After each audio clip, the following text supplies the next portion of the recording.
বেশি দিন আমি বাঁচবো কিনা আমি জানি না। তো যে কদিন আসি আমার জীবনের সেই প্রত্যেকটা মুহূর্ত আমি কাজে লাগাতে চাই। তো সেই কাজে লাগানোর মধ্যে ডেফিনেটলি একটা পার্ট হচ্ছে যে আমি আমার অভিনয়টা দিয়ে আমি আমার লাইফকে এক্সপ্লোর করতে চাই। সো বিভিন্ন ক্যারেক্টার চাই, যারা আমাকে শুনছেন, যারা আমাকে দেখছেন, তাদের কাছে আমার একটাই রিকোয়েস্ট যে আপনারা ভিন্ন ভিন্ন ক্যারেক্টার নিয়ে আমার কাছে আসেন। আমি আসলে এখন অভিনেত্রী হিসেবে নিজেকে এক্সপ্লোর করার জন্য রেডি। সো আপনারা সেই সুযোগটা দেন, দিয়ে দেখেন যে আসলে আমি কেমন করি। কবিতা লেখার জন্য তোমার মন্ত্রিত্ব চলে যাবে।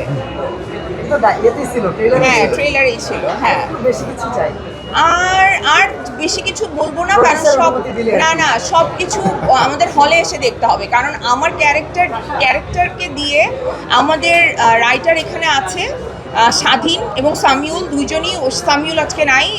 তো ওরা অসাধারণ কিছু ডায়লগ লিখেছে, মানে যে ডায়লগগুলো দিতেও আসলে আরাম হয়েছে। মানে আমি সবসময় স্ক্রিপ্ট ফলো করি, তো ওরা এত সুন্দর করে আসলে লিখেছে। আমি চেষ্টা করেছি কোনো শব্দ যাতে এদিক ওদিক না হয়, মানে নিজে থেকে তো বলতে চাই নাই, মানে শব্দও যাতে এলোমেলো না হয় আমি সেই চেষ্টা করেছি, কারণ ওরা ডায়লগগুলো এত সুন্দর করে লিখেছে।